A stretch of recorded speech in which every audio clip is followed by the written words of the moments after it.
तो जो 30 रुपए की चीज़ है वो 500 रुपए में मिलती है। तो अगर मैं डायबिटीज़ की दवा ले रहा हूँ और अगर मैं ब्रांडेड दवा लेता हूँ तो मुझे कितने की पड़ेगी?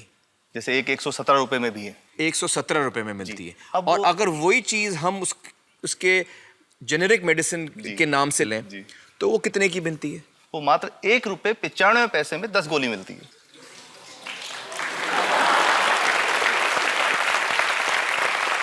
और दोनों गोलियों में कोई फर्क नहीं है किसी किस्म का? 100% समान, क्योंकि इसकी उत्पादन लागत ही इतनी है। उसका manufacturing, packaging, transport, retail margin, जो उसके मार्जिन जो हैं, जो हमारे ज्यादा वो सब मिला करके उतने की ही पड़ती है।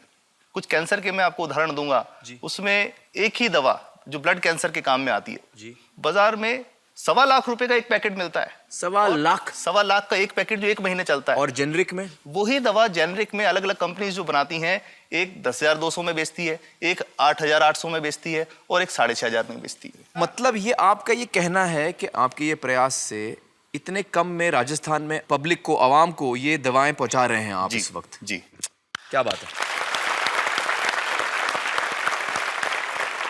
मेरा ये सवाल है कि डॉक्टर्स जो हैं वो हमारे पर्ची पर जेनेरिक नाम क्यों नहीं लिख के देते?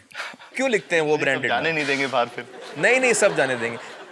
जब एक नया मेडिकल प्रैक्टिशनर जब प्रैक्टिस शुरू करता है तो उसके पास जो कंपनी के जो मेडिकल रिप्रेजेंटेटिव्स होते हैं, सेल्स बढ़ाने का उनका काम होता है, मार्केटिंग प्रिंसिपल के हिसाब, सेल्स एजेंट होते हैं बेसिकली। फिर वो कहते हैं साहब आप हमारी जो दवा है यही लिखना, ये बहुत बेहतर दवा है, इससे मरीज ठीक होगा। और उनको डॉक्टर्स को लिखने के लिए उनको प्रेशराइज किया जाता है, उनको टेम्प्ट किया जाता है।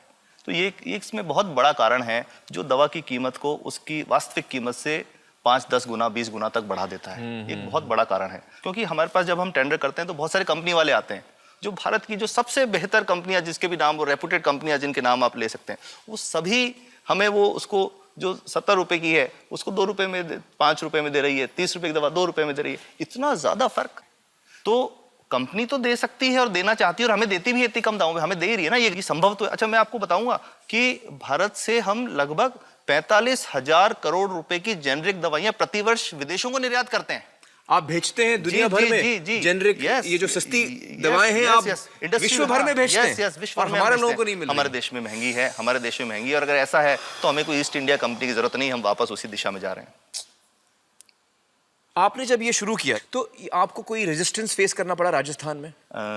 देखिए, जो प्रयास हम कर रहे हैं ये बेसिकली धारा के विपरीत बहने का एक प्रयास है जी। काफ़ी थ्रेट्स भी हैं, क्योंकि इसमें माफियाज भी हैं, ड्रग माफियाज जो ऑपरेट करते हैं। और हम हमेशा ये बात कहते हैं कि हम 100 साल से भी पुरानी शोषण की व्यवस्था को बदलना चाहते हैं, पर हमने हमेशा डॉक्टर्स को दोषी नहीं माना। सारे डॉक्टर्स बुरे नहीं है। 50-60% तो जेन्युइनली वो चाहेंगे कि गरीबों को कम कीमत पे दवा मिल जाए, वो चाहेंगे। और आज भी ऐसे डॉक्टर्स हैं जो अपने घर से सैंपल्स ला करके अपने जेब से पैसे निकाल के मरीज का इलाज कराते हैं। ऐसे डॉक्टर्स आज भी हैं। बिल्कुल सही। तो मैं इनको एक उदाहरण भी बताता हूँ कि कैसे हमारे जो काम वाली थी उसका बच्चा था छोटा, इंसिडेंटली हम कुछ समय छुट्टी मनाने कोई बाहर गए। जब हम लौट के आए 10-12 दिन बाद, तो वो लक्ष्मी के साथ उसका छोटा जो बेटा था राजू, वो भी उसके साथ आता था जब, और मेरे बच्चों के साथ खेलता था, मेरे बेटे के साथ खेलता था। तो वो लक्ष्मी अकेली आई, राजू नहीं आया। तो हमने पूछा कि क्या हुआ, तो उसने जो बात बताई कि साहब वो उसको, आप गए थे, उल्टी दस्त हो गया था। उल्टी दस्त की बीमारी के लिए वो जब दवा लेने गई तो केमिस्ट ने उसको कहा कि इसके तो 400 रुपये लगेंगे। तो उसने कहा साहब मैंने खूब मांगा, मेरे पास 400 रुपये मुझे नहीं थे, और मेरा बच्चा रात को ही उसको दस्त आते रहे, वो ख़त्म हो गया। और मैं आपको ये कहना चाहता हूँ कि वो जो दवा लिखी थी कि वास्तव कीमत 1.5-2 रुपये ही है, तो वो बच्चे की जान बच सकती थी। 65 वर्ष के बाद भी अगर कोई बच्चा उल्टी दस्त से मर जाए तो मैं नहीं समझता इससे शर्मनाक बात कोई हम लोगों के लिए हो सकती है। और सबसे बड़ी बात कि इसे आसानी से बदला जा सकता है। हमें सबको एक समन्वित, एक संगठित प्रयास करने की जरूरत है। ये तो कुछ भी नहीं है, कोई नई फैक्ट्री खोलनी नहीं, कोई नई दवा नहीं बनानी, ये सब जो गलत चल रहा है इसको रोकना ही तो है। तो दोस्तों, डॉक्टर समित की बातों से हमें यह पता चला है कि दवाइयों का जो कॉस्ट होता है, जो उनको बनाने का खर्च होता है, वो बहुत ही कम होता है। और हमें इन कम दामों में ये दवाइयाँ मिल सकती हैं अगर हमारी राज्य सरकार जेनेरिक मेडिसिन की दुकानें खोले, जैसे राजस्थान सरकार ने किया है, और जिसके लिए हम उन्हें सलाम करते हैं। एक बात और, अगर आप एक एनजीओ हैं और आप जेनेरिक मेडिसिन की दुकान खोलना चाहते हैं तो department of chemicals and fertilisers आपको 50,000 रुपए की ग्रांट भी देता है। डॉक्टर समित, आपने बहुत ही बेहतरीन काम किया है और इस बहुत ही अहम मुद्दे पर रोशनी डालकर हमारी आंखें खोल दी हैं।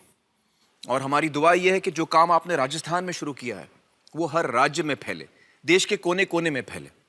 बहुत बहुत शुक्रिया हमारे साथ बातचीत करने का doctor Samit. Thank you so much.